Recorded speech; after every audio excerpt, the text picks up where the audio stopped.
PMT.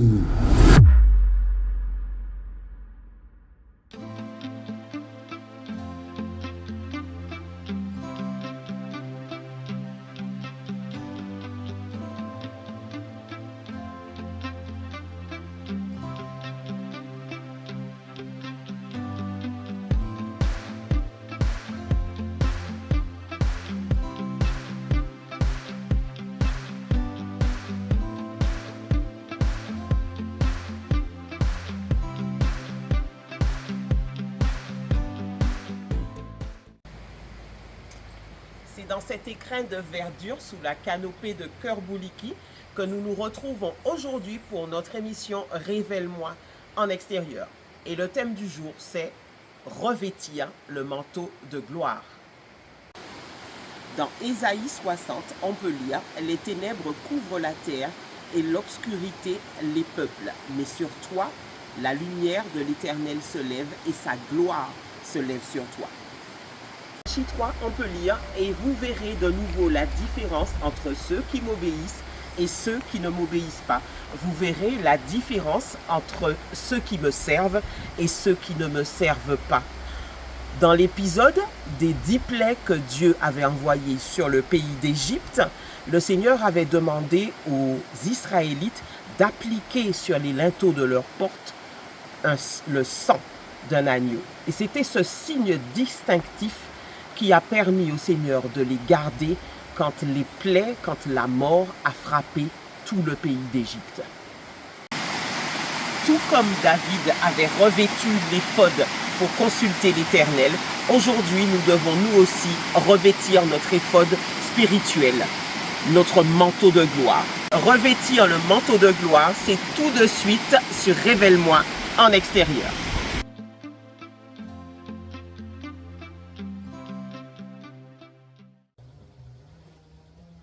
Bonjour Alain. Bonjour Sandra. Bonjour à tous ceux qui nous regardent, tous ceux qui en fait ont participé pendant ces 2 mois avec nous à Révèle-moi à l'extérieur. Voilà, c'était une très belle expérience. Hein? Tout à fait, avec beaucoup de rebonds, beaucoup de mouvements. Voilà. Mais en fait, je pense que la formule vous a plu pendant ces 2 mois. Nous avons été un peu partout, faire connaître la Martinique, comment elle est belle et comment elle peut nous accueillir là où nous sommes. C'est ça. Et nous avons profité du cadre. Et puis aujourd'hui, nous tournons la dernière émission de la saison, la dernière émission de Révèle-moi en extérieur. Et puis on se retrouvera certainement au mois de septembre pour Révèle-moi in studio. Tout à fait. Tout à fait. Les débuts de Révèle-moi en extérieur, c'était particulier. Hein? C'était sous la direction du Saint-Esprit. Un matin, on était censé, quand on a enregistré Vision, Songe, Vision, Réma, et on était censé faire un audio comme on fait habituellement. Et puis le Saint-Esprit a donné une autre directive. Il a dit, vous prenez la voiture et vous allez à tel endroit et cette fois-ci, vous vous filmez. Et c'est tout simplement comme ça que Révèle-moi en extérieur a commencé. Et puis je crois qu'on s'est éclaté à faire... je crois qu'on s'est éclaté à chercher, à fouiller et puis à réaliser les émissions, en fait. On s'est pris au jeu. Tout à fait, qui nous venait au fur et à mesure des situations auxquelles Dieu nous permettait d'en discuter et après on vous donnait le sujet que Dieu nous avait révélé justement. C'était en fait l'objectif, c'est ça, c'est révèle-moi.com à nous-mêmes et révéler le sujet du jour. Voilà. Et puis nous avions d'autres personnes, nous n'étions pas seuls pour filmer. Il y avait Axel qui nous accompagnait et puis Océane aussi qui nous a rejoints. Donc 2 personnes qui nous filmaient, elles se relayaient pour pouvoir nous filmer. Donc nous les remercions et puis je pense que nous allons continuer. À chaque fois que l'occasion se présentera et que le Seigneur le dira, nous irons à l'extérieur et comme ça vous allez pouvoir bénéficier des magnifiques paysages que nous découvrons nous-mêmes. Tout à fait, c'est une émission interactive. Donc en fait, du coup, on va là où Dieu nous conduit, en fait, avec le cadre, avec l'instant, avec les situations aussi cocasses, soit la pluie, voilà, soit les petites bêtes qui nous embêtent. Mais en fait, bon, on a pu quand même bien effectuer la mission avec... c'est pas toujours facile, mais oui, on est arrivé, je crois que les émissions vous ont plu à travers tout ce que nous entendons comme témoignage et les questions que vous nous posez justement. D'où la suite sur cette émission que nous faisons aujourd'hui pour pouvoir connaître un petit peu la suite de ce que nous avons dit la semaine dernière. C'est ça. Et pendant que tu parles, tu me fais penser à la fois où on était là où il y avait le cœur. Oui. Et il y avait des petites chenilles sur la table. Et c'est vrai que les aléas du direct, vous ne les avez pas eu forcément, mais la table regorgeait de petites chenilles. Voilà. Et c'était vraiment désagréable. On a dû sortir de là et aller dans un autre lieu pour pouvoir terminer la vidéo. Il y a eu aussi des sacrés fous rires, hein? Tout à fait. On va vous mettre, peut-être qu'on va mettre en fin d'émission, on va mettre quelques rushs comme ça, parce que tout a été filmé. On n'a pas, quand on fait le montage, effectivement, on ne vous passe pas tout, mais nous avons les rushs des émissions avec beaucoup de fou rires et des fous rires de tout le monde, de la personne qui filme et puis de nous aussi. Tout à fait. C'était particulier. Un petit partage pour voir un petit peu les conditions dans lesquelles nous filmons, dans lesquelles nous évoluons. Je crois qu'en fait, tout ça fait partie en fait, de la vie spirituelle, de la vie de tous les jours. Quoi. Donc, en fait, ça vous permettra en fait, de voir des fois aussi nos difficultés en tant que non-professionnels, en n'ayant pas le matériel adéquat avec un caméraman, avec un preneur de son. Donc, pour voir un petit peu les... Mais en fait, ce sont de belles émissions qui sont sorties et qui en fait nous donnent envie encore de continuer. Quoi. Tout à fait, voilà. Tout à fait. Alors effectivement, il y a eu des combats spirituels. Voilà. Et tout à fait. C'était vraiment particulier. Et toute œuvre, je crois que toute œuvre qui est menée pour le Seigneur, il faut une sacrée partie dans la prière. Et à certains moments, il a fallu prendre autorité à plusieurs reprises. Hein. Oui, on a l'épisode de la pluie, l'épisode en fait de la tempête. La tempête. En fait, beaucoup d'éléments qui nous montrent en fait que le travail que nous faisons est guidé par l'esprit et qu'en fait il y a des vents contraires. Il y a des vents contraires. En fait, juste pour l'anecdote, en fait, je ne sais pas si ça peut être un élément. Enfin, lorsqu'on a été tourné au Mont-Nevers, il y avait justement, tu parlais du cœur tout à l'heure. En fait, on a filmé là le mercredi, on a sorti la vidéo le mercredi et le samedi d'après, le cœur a été brûlé. Bon, je ne sais pas s'il y a une incidence, mais il y a quand même une coïncidence. C'est ça, et ça faisait 2 ans qu'il était là, et la vidéo parlait de l'amour de Dieu, donc voilà. Attention. Elle parlait de l'amour de Dieu. Donc il y a quand même des coïncidences un peu bizarres qui nous montrent qu'en fait... on dérange. On dérange à travers nos émissions. En fait, aussi, il faut dire aussi que les émissions sont faites en fait pour un peuple qui veut en fait connaître davantage, voilà. Qui veut en fait... on ne sait peut-être pas tout, mais en fait, on essaie de donner ce qu'on sait. C'est ça. Et les révélations que Dieu nous donne, parce que des fois, nous prenons des fois un certain temps, en fait, des fois une semaine, des fois à méditer sur les sujets. Tout à fait. Pour les donner. Donc, en fait, Sandra fait un gros travail de recherche. Donc, je la félicite pour le travail qu'elle fait. Merci. Et en fait, nous on suit, on arrive, on recherche également. Donc, on échange beaucoup. On échange beaucoup. À travers les échanges où lesquels Dieu nous permet de comprendre certaines choses spirituelles, des fois que nous apprenons aussi nous-mêmes. Souvent ce que nous vous donnons en fait. C'est ça. C'est pas de la nourriture où nous connaissons déjà tout, mais nous vous le donnons. C'est que Dieu nous le donne. Et c'est à vous en fait, comme on dit, rechercher, disséquer. C'est à vous de continuer le travail chez vous, de rechercher les versets, de continuer à méditer, travailler. En fait, c'est ça le travail spirituel pour votre évolution, votre performance spirituelle, parce qu'il faut être performant maintenant en notre temps. D'où la détermination et la volonté de vouloir agir. D'accord? Et comme Paul pouvait dire, ce n'est plus moi qui vis, c'est Christ qui vit en moi. C'est ça. Donc, c'est l'objectif final de ce que nous voulons vous donner pour pouvoir parvenir à la perfection des saints. Voilà. En tout cas, nous tenons à vous remercier encore, parce que merci pour les partages. D'ailleurs, l'émission d'aujourd'hui, c'est parce que j'ai reçu l'interrogation d'une sœur, quelqu'un qui suit nos podcasts. Et donc, j'ai reçu la question personnellement. Du coup, c'est grâce à elle que vous aurez cette émission. On en avait déjà parlé entre nous, mais je crois qu'il fallait éclaircir certains points et c'est ce qu'on va faire et c'est ce que le Seigneur nous a demandé de faire pour aujourd'hui. Voilà. Le tableau est tracé et mis. En fait, voilà un petit peu le déroulement de notre émission en fait, qui va se faire à l'instant même. Donc, la semaine dernière, nous avons parlé du manteau de gloire. En fait, nous avons parlé de Jésus qui a reçu le revêtement de cet esprit, de David qui a demandé qu'on lui amène l'éphod, En fait, c'était ces revêtements de puissance et d'autorité que nous recevons et pour nous permettre en fait de comprendre, en fait, pour avoir la révélation de la parole de Dieu. Il n'y a rien qui se fait sans révélation. On a compris que tout venait d'abord de l'invisible, des choses que Dieu nous donnait pour pouvoir avancer. Donc il faut comprendre, avoir la révélation de Dieu pour avancer avec efficacité. Sinon, on va avancer en tâtonnant, on ne pourra pas avancer efficacement. Donc il faut avoir cette autorité par le revêtement, la puissance par le revêtement pour pouvoir agir avec efficacité. C'est en fait l'objectif des émissions et de cette émission principalement, revêtir le manteau de gloire qui nous permettra de comprendre la volonté divine. Et on parlait des fils d'Issachar, voilà, qui avaient justement ce don-là, et eux, ils fonctionnaient leur vie entière, ils avaient reçu le don de révélation, et puis ils savaient exactement ce qu'il fallait faire en face des différentes circonstances qu'ils rencontraient. Donc, nous vous avons invité aussi à rechercher et puis à demander que vous soyez revêtus de l'esprit d'Issachar, voilà. Le don que le Seigneur leur avait donné, voilà. que vous soyez revêtus de cela. Voilà, c'est Éphésiens qui le dit, nous avons reçu les dons de l'esprit. Voilà. Donc en fait, à tout un chacun, un don est donné, le don de l'esprit est donné pour le perfectionnement des saints. Donc vous aussi, en tant qu'enfants de Dieu, en fait, nous devrions recevoir le perfectionnement pour nous-mêmes et aussi le donner aux autres pour leur connaissance spirituelle. C'est ça. Alors, nous allons entrer tout de suite dans le vif du sujet et puis nous allons encore revenir sur la femme de l'Apocalypse. Elle est véritablement à l'honneur parce que nous croyons que nous sommes dans le temps justement de la femme de l'Apocalypse avec la poursuite de l'ennemi. En fait, dans ce passage des Écritures, on voit les deux personnages clés de la fin des temps. On voit la femme de l'Apocalypse et puis on voit aussi le dragon, le serpent ancien qui est en train de poursuivre la femme.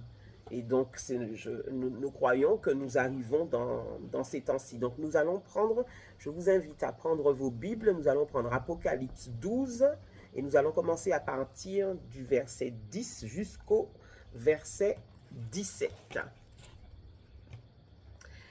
Et j'entendis dans le ciel une voix forte qui disait, alors je vais peut-être prendre d'abord le verset 1er, puis après on ira au verset 17. Un grand signe parut dans le ciel, une femme enveloppée du soleil, la lune sous ses pieds et une couronne de 12 étoiles sur sa tête. Elle était enceinte et elle criait, étant en travail et dans les douleurs de l'enfantement. Un autre signe parut encore dans le ciel, et voici, c'était un grand dragon rouge, ayant 7 têtes et 10 cornes, et sur ses têtes 7 diadèmes. Sa queue entraînait le tiers des étoiles du ciel et les jetait sur la terre. Le dragon se tint devant la femme qui allait enfanter afin de dévorer son enfant lorsqu'elle l'aurait enfanté. Alors je vais jusqu'au verset 10 maintenant. Et j'entendis dans le ciel une voix forte qui disait, « Maintenant le salut est arrivé, ainsi que la puissance, le règne de notre Dieu et l'autorité de son Christ. Car il a été précipité, l'accusateur de nos frères, celui qui les accusait devant notre Dieu jour et nuit. Ils l'ont vaincu à cause du sang de l'agneau et à cause de la parole de leur témoignage, et ils n'ont pas aimé leur vie jusqu'à craindre la mort. C'est pourquoi réjouissez-vous, cieux, et vous qui habitez dans les cieux. Malheur à la terre et à la mer, car le diable est descendu vers vous, animé d'une grande colère, sachant qu'il a peu de temps. Quand le dragon vit qu'il avait été précipité sur la terre, il poursuivit la femme qui avait enfanté le fils, et les 2 ailes du grand aigle furent données à la femme afin qu'elle s'envole au désert vers son lieu où elle est nourrie un temps, des temps et la moitié d'un temps, loin de la face du serpent. Et de sa gueule, le serpent lança de l'eau comme un fleuve derrière la femme afin de l'entraîner par le fleuve. Mais la terre secourt la femme. Elle ouvrit la bouche et engloutit le fleuve que le dragon avait lancé de sa gueule. Et le dragon fut irrité contre la femme et il s'en alla faire la guerre au reste de sa postérité et ceux qui gardent les commandements de Dieu et qui les retiennent et qui retiennent le témoignage de Jésus. Parfaitement, très beau texte. Donc nous voyons à la fin, ils disent qu'il partir faire la guerre au reste de sa postérité. Donc on voit bien qu'il y a une guerre entre le ciel, entre les démons et nous. Il y a une guerre invisible qui se fait, qui se passe devant nous. Mais pour pouvoir être fort et combattre, il faut être revêtu. C'est qu'on ne ça. peut pas aller au combat, comme il dit dans Éphésiens, il faut revêtir l'armure L'armure. du chrétien. Mm. Vous connaissez ce passage, il nous demande de revêtir l'armure du chrétien. Et nous aussi, nous devons être revêtus. De l'éphod, on appelle ça l'éphod. Certains vont dire, bon, l'armure du chrétien, mais nous, Dieu nous demande, en fait, l'éphod, c'est quelque chose de plus consistant, la mesure où c'est vraiment un revêtement permanent C'est qui est ça. là sur nous, en fait, qui nous permet d'être efficaces Mm. et avoir aussi les révélations de l'Esprit C'est de ça. Dieu pour nous permettre de connaître quels sont les plans de l'ennemi. Et c'est ça L'armure va protéger, en fait. L'armure va protéger, mais Les fautes donnent des pouvoirs. donne des pouvoirs de révélation, de puissance et de connaissance. Donc nous voyons bien que cette différence est quand même subtile, mais elle est nécessaire d'être mise en exergue, de la mesure où chaque élément de Dieu Mhm. est nécessaire à connaître. D'accord? C'est ça. Alors, pour en revenir à la femme de l'Apocalypse, on voit, on avait d'ailleurs, la semaine dernière, on avait terminé la vidéo dans ce sens, on voit qu'elle est revêtue du soleil, donc elle est revêtue de gloire. Et donc, on voit la puissance de l'ennemi s'élever d'un côté, mais on voit aussi que la gloire se lève sur la femme de l'Apocalypse, et nous sommes les descendants de la femme de l'Apocalypse. Donc, ce qui arrive à la femme de l'Apocalypse nous touche aussi. Ce qui touche le Christ nous touche aussi, puisque nous sommes des petits Christ et des représentants du Seigneur Jésus sur cette terre. Tout à fait. Donc nous allons voir pour dire en fait que plus les persécutions augmentent, plus le niveau de gloire doit augmenter. C'est ça. C'est-à-dire que il n'y a pas d'enfant de Dieu qui ne passe pas par les persécutions. C'est-à-dire que des fois on se dit, oui, avant quand j'étais chrétien, ça ne m'arrivait pas. J'étais tranquille. Je dis que c'est normal parce que vous êtes entré vous avez changé de camp, vous êtes Voilà. passé du camp de l'ennemi au camp de Dieu. Donc l'ennemi vous en veut. Et vous en veut jusqu'à votre mort parce que vous avez changé de camp. Il vous a perdu. Donc il veut vous récupérer à travers les déceptions, à travers les douleurs, les souffrances, et il veut vous récupérer. Donc, comme le peuple égyptien, il voulait faire retourner en arrière devant les difficultés. Donc, progresser, même si c'est difficile, mais la foi vous permettra aussi de combattre avec efficacité en Jésus-Christ. Alors, Alain, comment revêtir le manteau de gloire? Il y a une notice. Et la notice, c'est la Bible. C'est ça. La parole de Dieu. Et c'est elle qui va en fait nous donner en fait le mode d'emploi. Parce que vous achetez une machine que vous devez monter, vous regardez la notice, vous la lisez attentivement et vous faites exactement ce qu'elle vous dit de faire. Préconise De Voilà. faire. Et la Bible nous préconise de faire certaines choses. Et on va voir comment d'ailleurs ce que Sandra va vous lire tout à l'heure, comment ceux qui ont été revêtus, comment ils ont mis en pratique le principe du revêtement de la puissance de Dieu. Pour essayer de comprendre, cerner un petit peu les différents aspects de tous ceux qui nous ont précédés, Jésus, Élie, Élisée, et David et consorts. C'est-à-dire que comment ils ont en fait été conduits par l'Esprit pour pouvoir recevoir la parole de Dieu. C'est ça. Mais en tout cas, comme début de réponse, on dit c'est Dieu qui revêt. C'est pas l'homme ne cherche pas lui-même à prendre, je ne sais pas où il va chercher toute cette puissance d'ailleurs. Mais regardez, quand on regarde par exemple le jardin d'Éden, quand ils ont été séparés, enfin ils ont péché, leurs yeux se sont ouverts et ils ont vu qu'ils étaient nus. Donc je pense que c'était une forme de nudité spirituelle.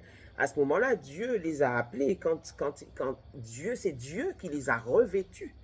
Et donc, spirituellement, le revêtement spirituel, c'est Dieu qui le donne. Pour preuve, on a aussi l'exemple de Jésus aussi, d'ailleurs. Hein. On dit qu'il a été conduit, dans le désert. Et c'est l'Esprit qui l'a conduit dans le désert. Donc là encore, on dit que c'est poussé par l'Esprit qu'il a été conduit dans le désert. Et après le désert, il a été revêtu de la puissance de l'Esprit. Donc, c'est toujours pareil. Dans les deux cas, c'est Dieu qui revêt. Ce n'est pas quelque chose que l'on cherche. C'est-à-dire qu'il met devant nous des circonstances qui sont la plupart du temps désagréables. Ouais. Et le revêtement arrive après. Tout à fait. Donc, on va lire dans Jésus. Luc. Jésus, bien sûr, c'est lui qui a l'honneur. Luc 4, des versets 1 à 14. Jésus, rempli du Saint-Esprit, revint du Jourdain, et il fut conduit par l'Esprit dans le désert, où il fut tenté par le diable pendant 40 jours. Il ne mangea rien durant ces jours-là, et après qu'ils furent écoulés, il eut faim.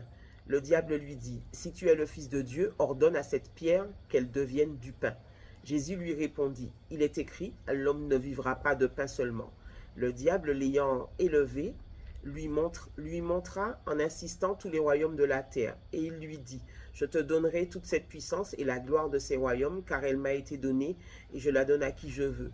Si donc tu m'adores, elle sera toute à toi. » Jésus lui répondit, « Il est écrit, tu adoreras le Seigneur ton Dieu, et tu le serviras lui seul. » Le diable le conduisit encore à Jérusalem, le plaça sur le haut du temple, et lui dit, « Si tu es fils de Dieu, jette-toi d'ici en bas, car il est écrit, il donnera des ordres à ses anges à ton sujet, afin qu'ils te gardent, et ils te porteront sur les mains, de peur que ton pied ne heurte contre une pierre. » Jésus lui répondit, « Il est dit, tu ne tenteras point le Seigneur ton Dieu. » Après l'avoir tenté de toutes ces manières, le diable s'éloigna de lui jusqu'à un moment favorable. Et là, Jésus, revêtu de la puissance de l'Esprit, retourna en Galilée et sa renommée se répandit dans tout le pays aux alentours. Et il enseignait. Il enseignait dans les synagogues et il était glorifié par tous. Voilà, donc il était glorifié par tous. En fait, quand il voyait la gloire de Dieu sur lui. Et c'est le revêtement de gloire. C'est ça. C'est pourquoi il était glorifié. Donc on a un Jésus qui arrive rempli du Saint-Esprit avant l'épreuve de 40 jours. Et on a un Jésus qui non seulement est rempli, mais en plus maintenant il est revêtu du Saint-Esprit. Donc on voit qu'il y a une progression. L'Esprit le conduit dans le désert. Donc le désert, c'est quoi pour nous en tant que chrétiens? En fait, c'est des moments difficiles que nous passons, des moments où nous avons des doutes, nous avons des craintes, et nous devons résister aux assauts du diable. Tout ce qu'il va nous proposer comme solution, il faut que nous puissions dire non à tous ces événements, tout ce qu'il va nous proposer pour pouvoir passer et avancer. Et c'est alors que les choses pourront être plus faciles. Une fois que nous avons résisté et pouvoir, on aura, comment expliquer ça, la résistance nous permettra en fait d'accéder à notre dimension, au revêtement de puissance. Voilà, et notre dimension de la gloire de Dieu. C'est-à-dire qu'en fait, parce qu'il faut passer par ce chemin du désert. Et c'est alors qu'il a été tenté, à travers tout ce qu'on a lu, et après, il a passé le cap, comme s'il a passé son examen. Voilà. il a réussi avec mention, et il a pu être revêtu. Sans quoi, il n'aurait pas pu être revêtu, sinon le diable aurait pris la victoire. Donc, lorsque vous avez des difficultés, priez et demandez à Dieu de vous révéler, de vous donner les paroles, d'où la nécessité de connaître la parole de Dieu. Parce qu'il a répondu par « il est écrit ». C'est ça. Il n'a pas cherché à chasser le démon ni quoi que ce soit, mais il a résisté par la parole. Il est écrit. C'est ça, c'est ça. Des fois, nous avons besoin de dire simplement qu'il est écrit.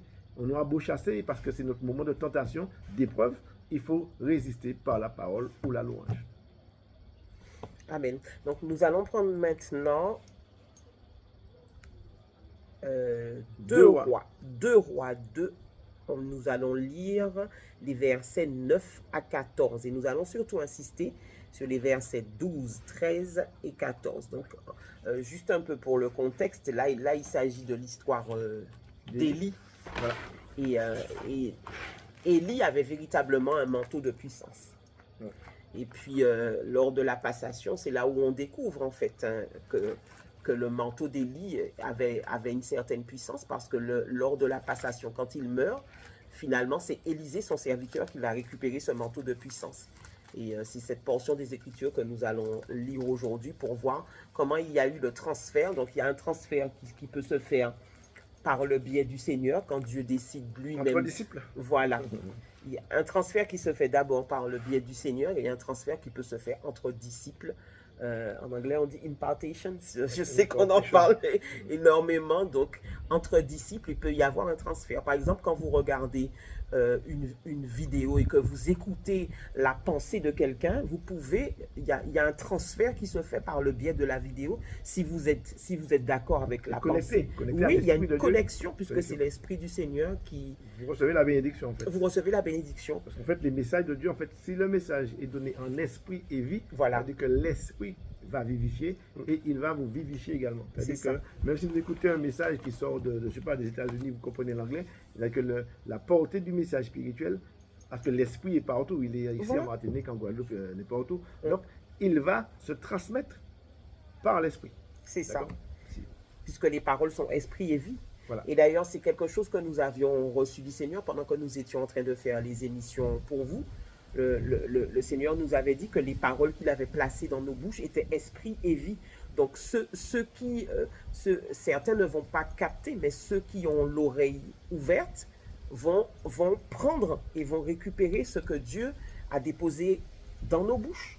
Tout à fait. Et ça va créer la vie chez eux. Exactement. Voilà. Alors, donc, nous prenons 2 Rois 2, 9 à 14. 9 à 14.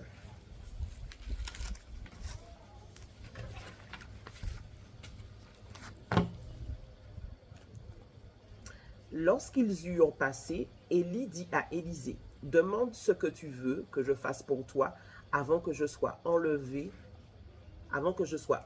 d'avec toi. » Élisée répondit, « Qu'il y ait sur moi, je te prie, une double portion de ton esprit. » Élie dit, tu demandes une chose difficile, mais si tu me vois pendant que je serai enlevé avec toi, cela t'arrivera ainsi. Sinon, cela ne t'arrivera pas. Comme il continuait à marcher en parlant, voici un char de feu et des chevaux de feu les séparèrent l'un de l'autre, et Élie monta au ciel dans un tourbillon.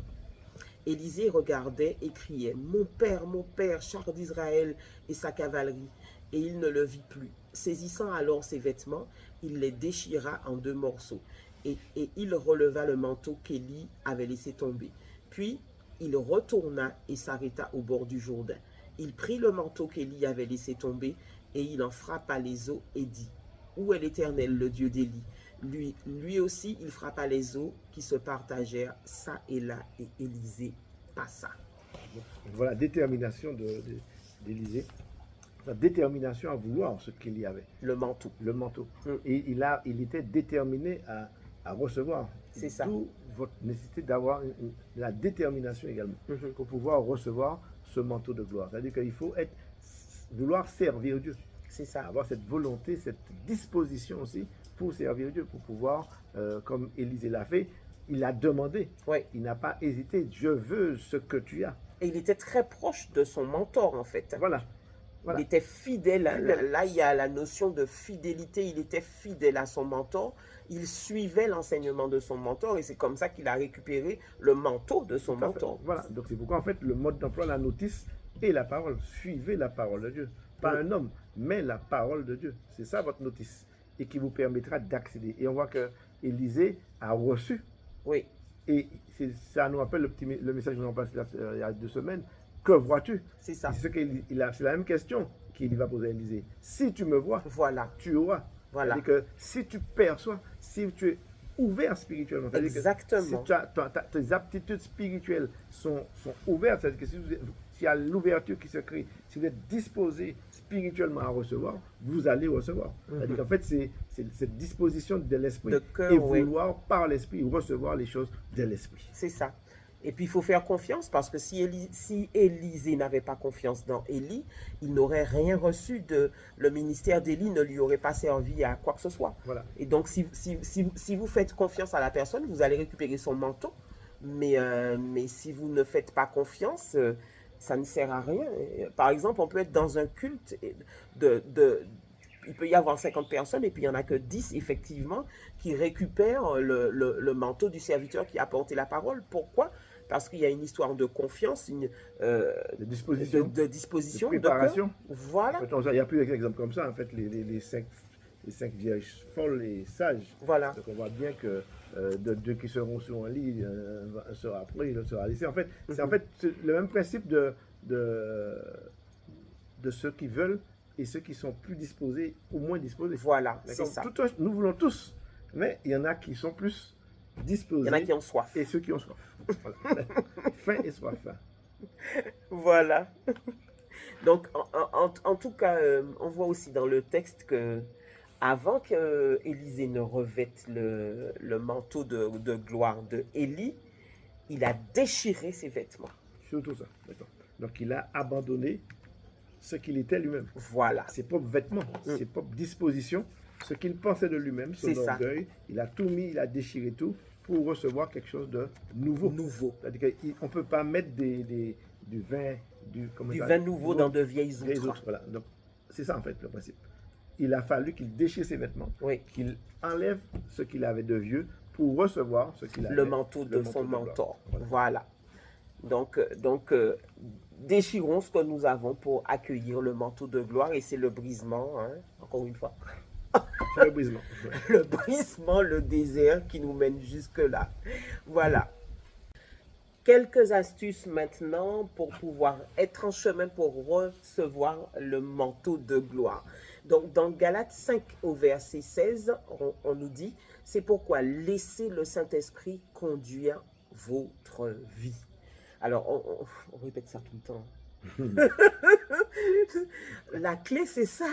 Laissez le Saint-Esprit conduire votre vie. Vous voyez que Jésus, quand il est passé par le désert, c'est le Saint-Esprit qui l'a conduit au désert. C'est simple. Le Saint-Esprit l'a conduit au désert. Quand il a fini, il a été testé. Et puis après, à ce moment-là, il a eu le revêtement de puissance. Donc, c'est le Saint-Esprit qui doit conduire votre vie et vous dire à chaque fois ce que vous devez faire et comment vous devez avancer, progresser. Tout à fait. Il y a aussi croire en la parole, croire à ce que la parole de Dieu dit. C'est ça. Croire en sa parole. Comment expliquer comment? Alors, il y a une version qu'on a expliquée. Oui. C'était croire en la parole ou croire en Dieu ou croire en sa parole. Dieu, parce que beaucoup de gens croient que Dieu existe. Oui, voilà. Le problème, c'est qu'ils ne croient pas dans sa parole. Tout à fait. Par exemple, si Dieu vous dit, je vous ai donné le pouvoir de marcher sur toute la puissance de l'ennemi, est-ce que vous croyez à ça? Et c'est là qu'est le bas blesse, parce qu'en fait, le péché, comme Jésus le dit, c'est de ne pas croire en lui. Et si vous ne croyez pas quand il vous dit, je vous ai donné le pouvoir de marcher sur la puissance de l'ennemi, vous ne croyez pas dans Jésus, en fait. Parce qu'il est le Verbe, il est la parole incarnée. Donc, ça mériterait une émission. D'où des fois, les gens, en fait, ils sont chrétiens, mais des fois, ils vont vers des marabouts parce qu'ils ne croient pas en la parole. Exactement. Ils vont vers des choses occultes, voilà, parce qu'ils ne croient pas toujours en la parole. C'est ça. Parce que des fois, ils disent que la parole, que ça va trop lentement. Mais la parole de Dieu est sûre, efficace, et Dieu, quand Dieu donne une bénédiction, il ne la fait suivre d'aucun chagrin. Donc, la bénédiction de Dieu dure à toujours. C'est ça. Et c'est ça, en fait, c'est pourquoi il faut toujours attendre. Des fois, c'est difficile d'attendre, mais il faut attendre la volonté de Dieu et qu'elle s'accomplisse en notre faveur. C'est ça. Donc, croire en la parole. Et puis, nous vous invitons quand même à méditer sur ce que nous venons de dire à l'instant. Il faut véritablement croire en la parole qui est Jésus, le Verbe incarné.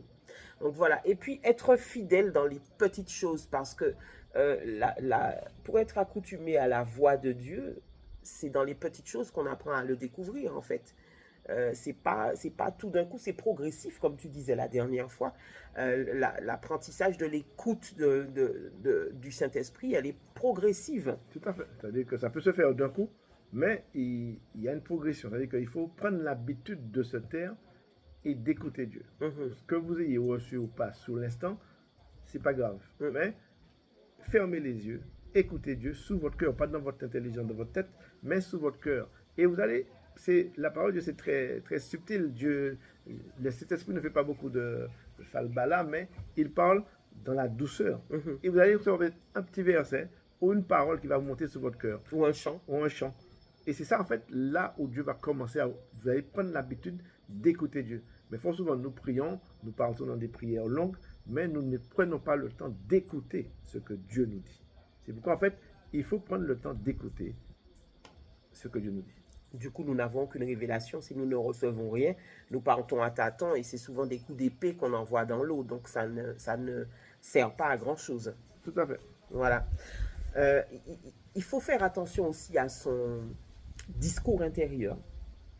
Parce que l'ennemi, c'est exactement qui nous sommes. Il sait, comme on disait, on avait reçu une révélation dans un des podcasts, on disait que les dons peut-être qu'il y avait une couleur pour les dons que l'ennemi voyait en fait. Parce que dès le sein de notre mère, le Seigneur nous dépose avec des choses qu'il a placées à l'intérieur de nos vies. Et nous pensons que dans le monde spirituel, ce sont des choses qui sont visualisables. Et donc, connaissant ce qu'il connaît, il attaque forcément dès le départ pour pouvoir tenter de détruire et empêcher que l'œuvre que le Seigneur a prévue pour nous arrive à sa complète réalisation. Donc il commence son travail de destruction très tôt. Et le travail de destruction souvent se fait au niveau des pensées. Donc il parle à la première personne du singulier, je, vous croyez que c'est vous qui parlez, mais en fait il a parlé dans votre tête pendant 20 ans. Et du coup vous avez fini par croire ces mensonges. Et les mensonges vous ont formaté et vous êtes devenu quelque chose que lui a formaté pendant 20 ans. Et après, quand le Seigneur fait son entrée, il nous faut déstructurer tout ça et puis remettre les choses à l'endroit. Je crois qu'il y a un verset qui dit soyez transformés par le renouvellement de votre intelligence. Ouais. Voilà. Donc, après, il y a des méthodes pour moi. Moi, je sais que par le chant, il y a beaucoup de choses qui passent par le chant. Quand il y a une pensée qui est lancinante, on peut la démonter par le chant en mettant d'autres paroles. Par exemple, une fois, j'ai été testé sur la maladie ou je ne sais plus trop quoi. J'avais l'impression que j'allais mourir parce que avec lui, ça peut aller très très loin des fois. Hein. Et le Seigneur m'avait donné un chant, je ne mourrai pas, je vivrai. Et ce chant-là a été libérateur pour moi. Parce que le chant avait permis le reformatage de la pensée qui était lancinante et qui, si je l'avais laissé grandir, eh ben, elle aurait germé, elle aurait fait un arbre et puis on aurait été jusqu'au bout. Hein. Tout à fait. Donc, il y a des petites méthodes très simples Voilà. selon les personnes. Exact. Il faut faire attention aussi aux paroles de notre bouche. C'est-à-dire que comment nous parlons. Parce que par nos paroles, nous sommes justifiés. Par nos paroles, nous sommes condamnés. C'est-à-dire que attention à ce que vous dites sur vous-même, sur vos enfants, sur votre famille. C'est-à-dire que tout ça aussi fait partie du principe du revêtement. C'est-à-dire que ça fait partie des comportements et les dispositions que nous mettons en notre faveur pour pouvoir rester à l'écoute de cet esprit. Donc, il faut toujours faire attention aux paroles de notre bouche. Par nos paroles, nous serons justifiés. Par nos paroles, nous serons condamnés. C'est pourquoi lorsque on arrête quelqu'un aux États-Unis, la première question qu'elle va lui dire, tout ce que vous direz sera retenu contre vous. C'est ça. Donc, c'est aussi le monde spirituel. Tout ce qu'on dira de mauvais sera retenu contre nous. Donc, écoutez, et c'est pourquoi il faut mourir à soi-même au Jourdain. Par le passage du Jourdain, c'est ce que Élisée a fait. Il a frappé les eaux. Il est passé par la mort à lui-même pour retourner dans sa vie nouvelle. Dans Luc 10, au verset 18, on peut lire, Jésus leur dit, je voyais Satan tomber du ciel comme un éclair. Voici, je vous ai donné le pouvoir de marcher sur les serpents et les scorpions et sur toute la puissance de l'ennemi et rien ne pourra vous nuire. Marc 16 au verset 18 nous dit, ils saisiront des serpents, s'ils boivent quelque breuvage mortel, il ne leur fera point de mal. Ils imposeront les mains aux malades et les malades seront guéris. Donc ces versets-là, quand vous les voyez écrits, c'est qu'ils sont vrais. Oui. Et donc, vous pouvez en voir la réalisation concrète parce que le Seigneur ne ment pas. Moi, je sais qu'au début de ma conversion, je posais la question tout le temps. Je disais, mais Seigneur, pourquoi est-ce que l'Église ne vit pas la vérité de ta parole? Parce que moi, je lisais ces versets et je me disais, mais pourquoi est-ce qu'on ne voit pas des guérisons? Bon, je ne vis pas que pour les guérisons et pour les miracles, hein, mais l'apôtre Paul, je crois qu'il dit en quelque part que l'évangile, c'est pas une histoire de mots, mais c'est une démonstration de puissance. Ouais. Donc, je me suis toujours demandé, mais pourquoi est-ce que l'Église ne vit pas la démonstration de puissance? Je pense que tu n'es pas la seule à te poser la question. Et je me suis dit non, parce que, en fait, par exemple, je prends le cas d'un serviteur de Dieu. Si vous êtes pasteur et que vous n'avez pas ce qu'il faut pour être en mesure d'aider les membres, c'est un problème. Moi, je sais que l'amour, quand on voit quelqu'un dans une détresse, par exemple, quelqu'un qui a une possession sur lui en train de hurler, la personne ne crie pas par plaisir, en fait. Voilà. Elle crie parce que la situation dans laquelle elle est, c'est un enfer. Donc, je me dis, il faut que nous ayons ce qu'il faut pour pouvoir répondre à l'appel de Dieu sur nos vies. Et je vais donner un petit témoignage. Bon, il y a des choses que je garde pour moi, mais là, je sens qu'il faut partager. Un jour, j'allais chez Monsieur Bricolage avec une amie, que je salue au passage, Gaëlle. Et puis nous arrivons, nous cherchions des tapis. Donc on rentre dans le premier Monsieur Bricolage. Et puis il y a quelqu'un à l'entrée qui faisait une récolte de fonds pour des personnes handicapées. Et donc il nous dit, est-ce que vous voulez donner quelque chose? Dis-moi, on n'a pas de monnaie. Et quand on ressort, parce qu'on n'a pas trouvé ce qu'on voulait, on ressort et il nous dit, il n'y a pas un petit miracle pour aujourd'hui. Mais la parole est restée parce que des fois on sent que c'est Dieu qui parle. Et finalement, on se rend à l'autre Monsieur Bricolage et puis on arrive et il y a un employé qui nous reçoit, une dame qui nous reçoit et puis il y a un de ses collègues qui arrive en boitant. Et à ce moment-là, j'étais remplie de l'amour, je pouvais ressentir l'amour que Jésus avait pour cet homme-là. Et en le voyant boiter, je lui dis, monsieur, vous avez mal, vous voulez que je prie pour vous pour que vous soyez guéri? Et il m'a dit, il n'y a pas de souci, moi je veux bien tout essayer. Je sais, je veux bien tout essayer parce que je me suis fracturé la cheville. Depuis hier, je suis comme ça, j'ai affreusement mal. Donc, je me suis baissée dans l'allée centrale du magasin. Il y avait des gens qui passaient derrière, mais j'étais à ses pieds. Et j'ai imposé les mains et ça a dû durer 10 secondes à peu près. Et j'entends le monsieur qui dit, je sens un fluide chaud qui circule dans ma jambe. Et puis après, je lui dis, bon ben, marchez. Et puis, il se met à marcher, il se met à courir. Donc, c'est aussi simple que ça. Je n'ai rien fait. J'ai laissé Dieu. Je suis devenu son véhicule, le véhicule par lequel il voulait passer pour pouvoir bénir le monsieur. Je n'ai rien fait de particulier. Et c'était l'amour qui guidait ce que j'étais en train de faire. C'est parce que j'ai été d'abord envahi par l'amour. Je sentais l'amour et la compassion que le Seigneur avait pour le monsieur que je ne connaissais pas du tout. Il y a un verset qui dit, la foi est agissante dans l'amour. Dans l'amour, c'est ça qui m'a poussé. C'est ce qui t'a conduit à faire cette Et après, parce que sur le coup, on agit. Inhibé. Oui, on est désinhibé. Et après, on revient, parce qu'après, je suis revenu à moi et je réalise que je suis en pleine allée centrale de chez Monsieur Bricolage. Je réalise qu'il y a des gens qui passent à côté, que j'étais pratiquement à genoux au pied du monsieur en train de prier. Voilà. Et là, j'ai pris mon chariot et je suis partie en courant parce que je réalise ce que je viens de faire. Mais pendant que j'étais sous l'onction de l'amour, il n'y avait plus rien qui existait. C'était juste faire du bien au monsieur qui était là. Exactement. Donc en fait, on voit bien que ça vous prend par voilà. l'esprit. Cet esprit vous saisit et vous agissez. N'ayez pas peur d'agir lorsque cela va se produire. C'est ça. Pour vous également. J'avais pas prévu ce jour-là de faire quoi que ce soit. Voilà. Je devais acheter un tapis. Donc, j'étais rentré pour acheter un tapis. Je n'étais pas rentré pour faire quoi que ce soit d'autre. Mais quand le Saint-Esprit nous saisit et puis nous dit de nous arrêter sur quelqu'un qu'il avait besoin de toucher, visiblement. Et après, je n'ai plus jamais revu ce monsieur. Voilà. Et donc, quelqu'un d'autre va continuer. Tout à fait.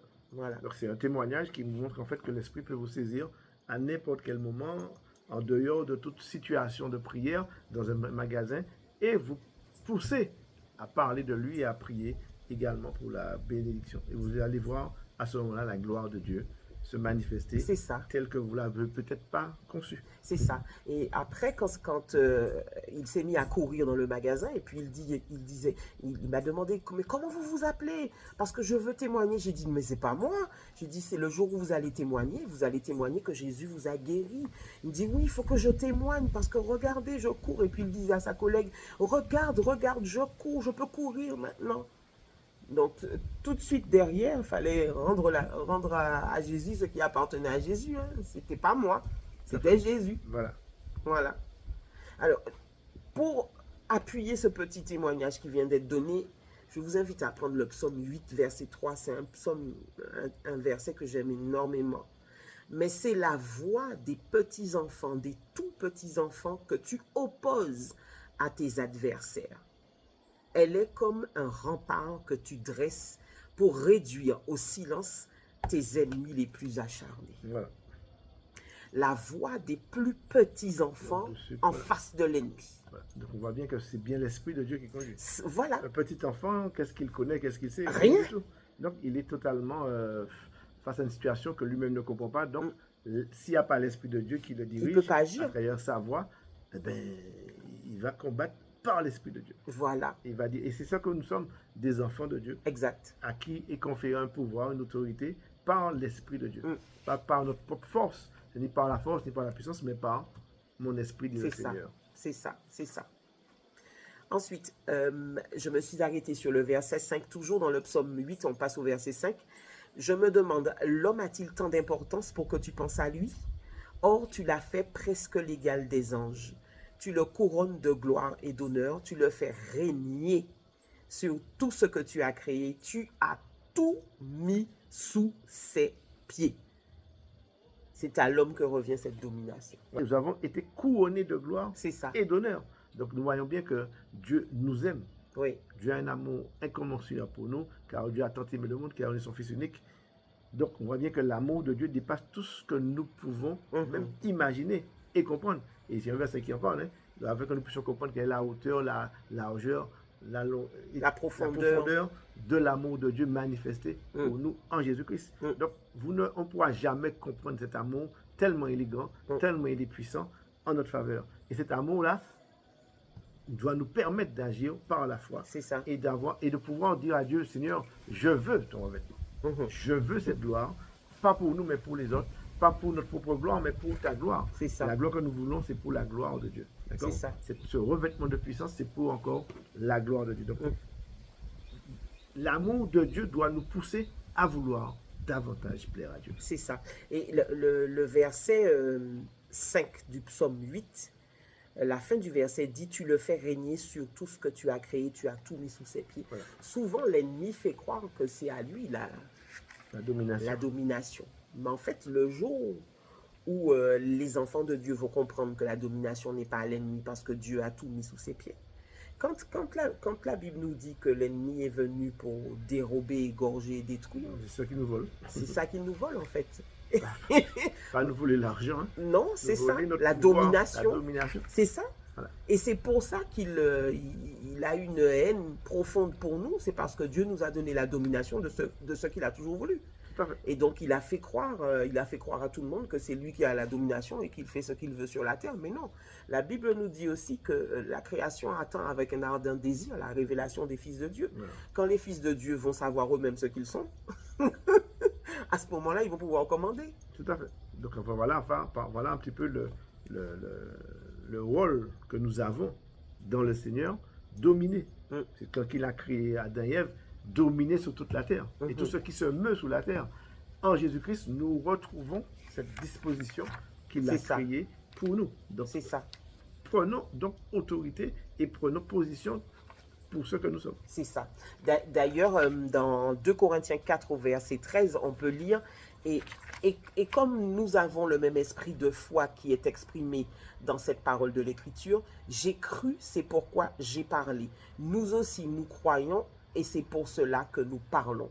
Ouvrez la bouche, parlez, prenez autorité, prenez position dans tous les domaines de votre vie. Et croyez, surtout croyez, parce que beaucoup de gens ont prié, mais croire et ne pas douter. Car celui qui doute est semblable au feu de la mer agité par les vents. Donc en fait, il faut croire. Et décréter. En tant que roi. Voilà, et attendre l'accomplissement de la volonté de Dieu. C'est ça. C'est surtout l'attente. Des fois, la patience, c'est pas quelque chose de toujours simple. N'est-ce pas? N'est-ce pas? Il faut décréter en tant que roi. La dernière fois, on parlait du concept de roi-prêtre. Voilà. Qu'est-ce qu'il fait, le roi? Il décrète, il règne, il exerce son pouvoir et il exerce la domination.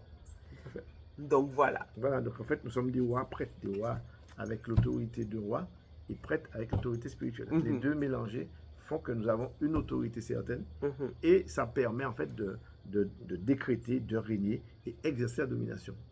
Et c'est pourquoi en fait, je veux vous lire un verset pour tous ceux en fait qu'on a dit que c'est par l'Esprit de Dieu.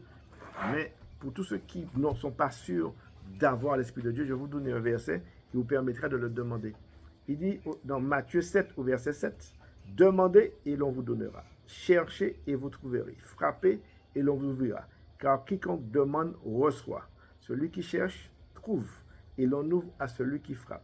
lequel de vous donnera une pierre à son fils s'il lui demande du pain?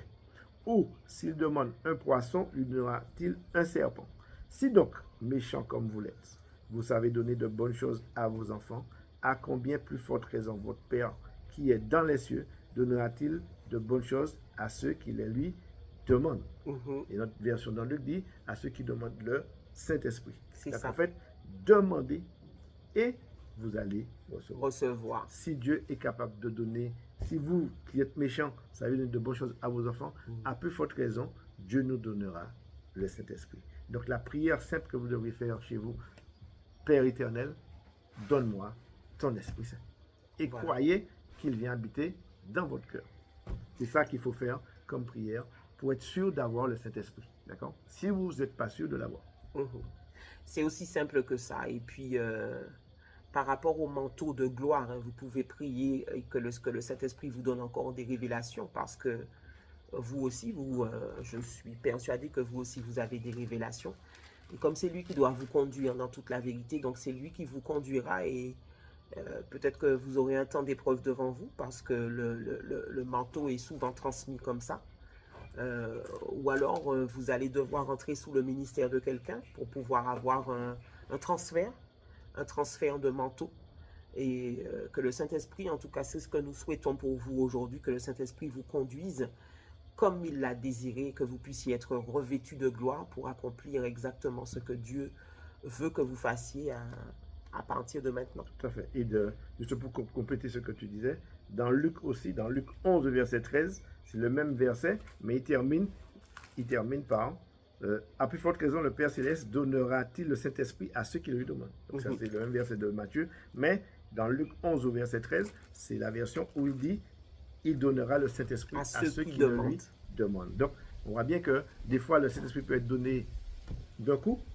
Dieu fait ce qu'il veut. Mais si il n'a pas été demandé, demandez le Saint-Esprit. Et vous recevrez. Et vous recevrez. Et c'est pourquoi on dit toujours marcher par l'Esprit. C'est ça. Et c'est par ce verset-là que nous vous invitons à confesser, à prier et pour recevoir la puissance et le revêtement du Saint-Esprit. C'est ça.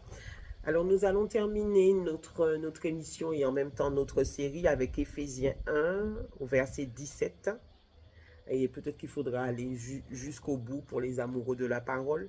Je ne cesse de rendre gloire pour vous, faisant mention de vous dans mes prières, afin que le Dieu de notre Seigneur Jésus-Christ, le Père de gloire, vous donne un esprit de sagesse, un esprit de révélation dans sa connaissance, et qu'il illumine les yeux de votre cœur pour que vous sachiez quelle est l'espérance qui s'attache à son appel, quelle est la richesse de la gloire de son héritage qu'il réserve aux saints.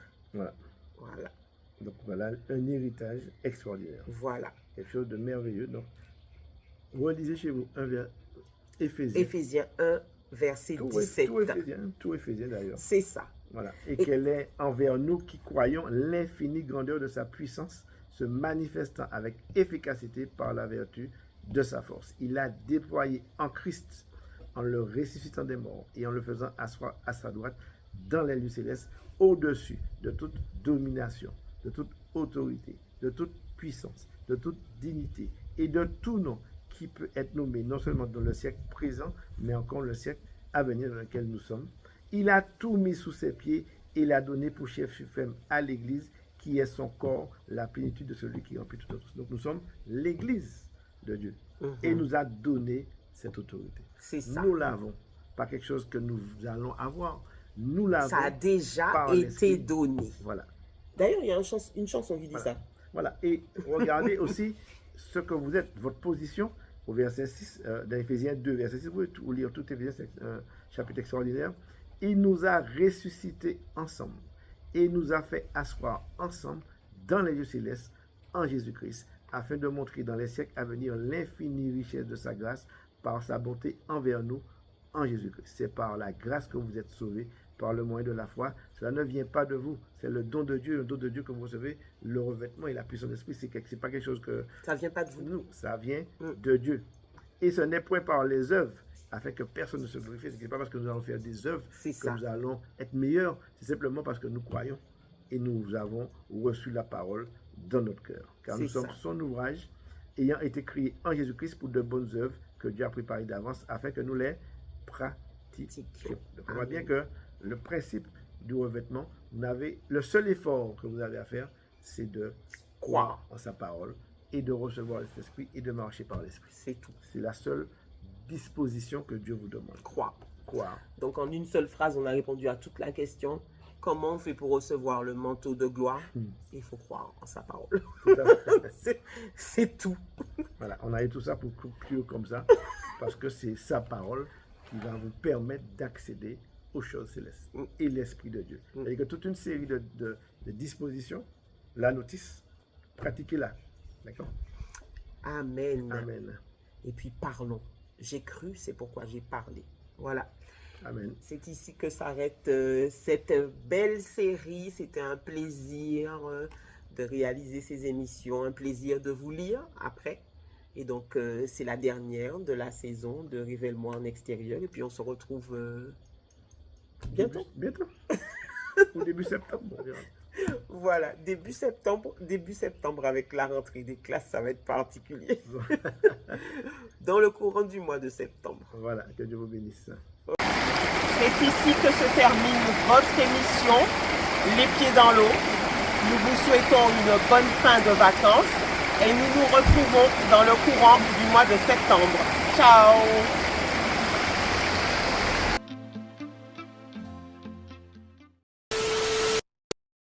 Alors, voilà l'arc-en-ciel là?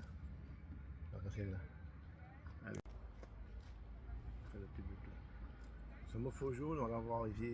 Test, one, faux jour, pas faux jour. Allez, Bonjour Alain. Bonjour Sandra. Bonjour chers auditeurs. Non, stop, c'est plus des auditeurs. Bonjour Alain. Bonjour Sandra, bonjour à tous ceux qui nous écoutent. Qui nous regardent. Ceux qui nous écoutent.